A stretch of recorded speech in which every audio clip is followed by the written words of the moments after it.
Hi, I'm Casey with Keeping It YYC. Today I am joined by Tammy Genaille of OMG Roses. Tammy, how are you today? I'm fantastic, thank you. How about yourself? I'm very good. Thank you so much for asking. I will start with the first question and have you tell us a little bit about your business. All righty. We are a small home-based business called OMG Roses. My husband fell in love with the business concept, and I fell in love with the roses that I received. And so honestly, when I first ever saw the roses, I was speechless, and all I could think was, oh my God.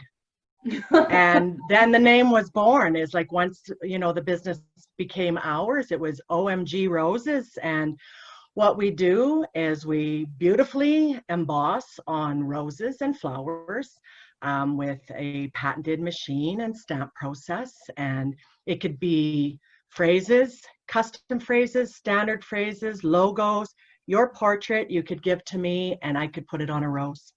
Wow. Yeah. So I'm just curious, is it on the top of the rose, like the whole thing, or like individually on the petals, or? Right on the petal. It'll take up a petal.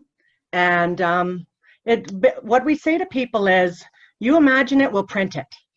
And we will do it with care, compassion, and love. Like, it's seriously, the reaction we get when people see it, it's, oh my God. And that's exactly how it still feels to this day. And that's the reward, is when we get to be able to present somebody with the flower or the bouquet and add an absolutely beautiful personal experience to a life occasion. It's synergetic. It gives you goosebumps and just keeps us going. I love it. I didn't even know that was possible to stamp onto a rose. So the next question is kind of, what have you guys been doing to adapt in this current environment? We've honestly, it made us pause initially. We just started to roll out our business and COVID hit.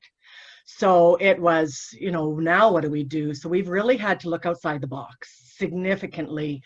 And instead of letting this challenge stop us in our tracks, which it could have, we had it look at an area of growth. And just what can we do differently? How can we still get our name out there? How can we be able to show people our product so they can experience it? Because that's what it is. Honestly, like we're not out selling roses. It's the experience of what somebody gets in return of seeing the rose and having it. And so we've looked out, like social media. I've never been a social media person, so we really looked into that. How can we connect to different groups? I've never really, I've used Instagram, but nowhere near for a business platform or anything like that. So Facebook and Instagram became absolute tools for us to utilize. And then just to even look into different YYC hashtags, like I had to even ask my children. We have 6 children and they're all adults, and I had to ask my children, how do I do this? What are different ideas? And then honestly, joining groups, joining networking groups of like-minded people who are trying to share ideas and even their expertise, honestly, on how to still get out there instead of being unfortunate, like some businesses that are having to close. Yeah. So we've just really leaned into faith and creativity and support from other people, and being open to someone else's ideas and suggestions, maybe because we don't have the answers, so we had to learn how to ask. Mm-hmm. Yeah, absolutely. Asking people who've been doing this maybe a little bit longer than you have. Yeah. So my third question is, what are some things that people can do right now to support their local businesses? It's, be involved, like look around and see what's going on in the community. We've lived in Calgary for 4 years, going on 5 years now. And I don't think I've ever looked around as much as I have lately as what's going on locally. Even what are the challenges? What's some of the hurts that are going on as well? So that's like with COVID, we were in bed one night and I was watching the news and I was like, oh my God, look at Mackenzie Town's retirement home. And it brought me to tears. And my husband was like, Tammy, we got to get in there. And that's what we did. We just started looking at it. It became a mission, Mother's Day and Seniors Day every day.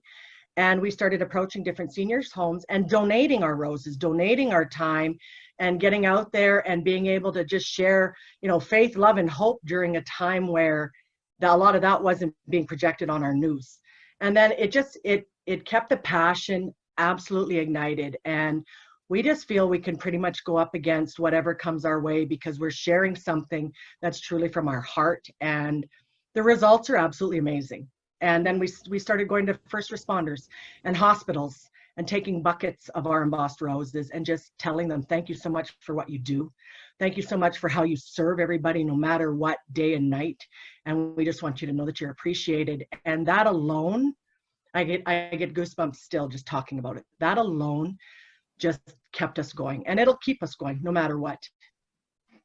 That's amazing. It's funny. I don't think people realize just how big those little gestures, or not little gestures, but those gestures that mean to people, especially the first responders and the nurses and working very hard right now. I have a girlfriend, she's a nurse, and she happened to stop by yesterday just before she was here for just around 7 o'clock, and she lives way south.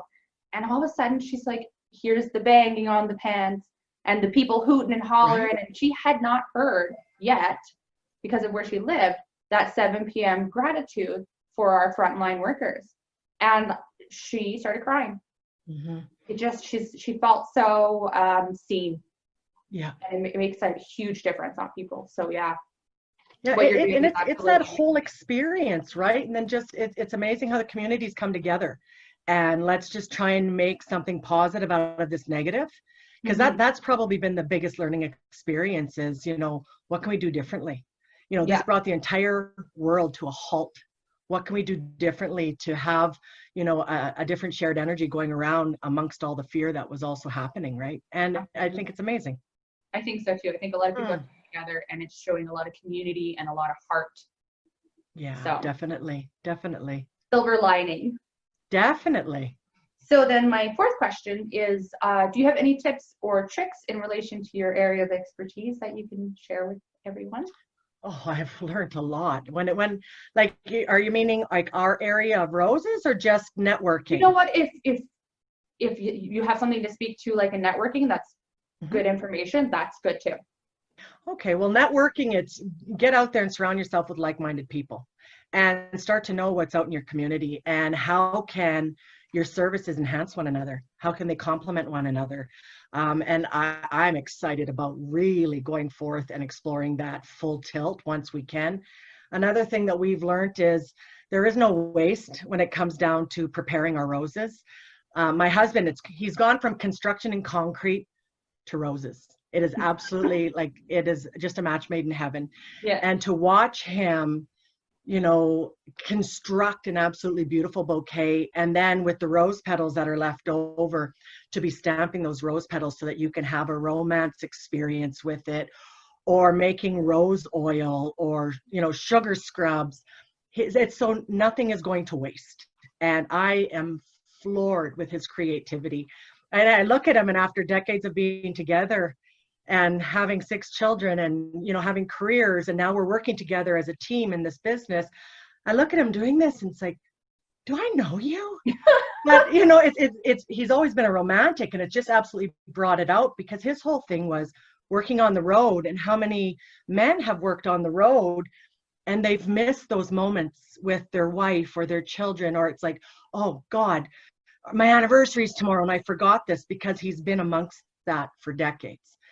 And I'm serious, when anybody receives these, you literally look at them, and I've seen the reactions. They're looking like, oh my God, like, are these real?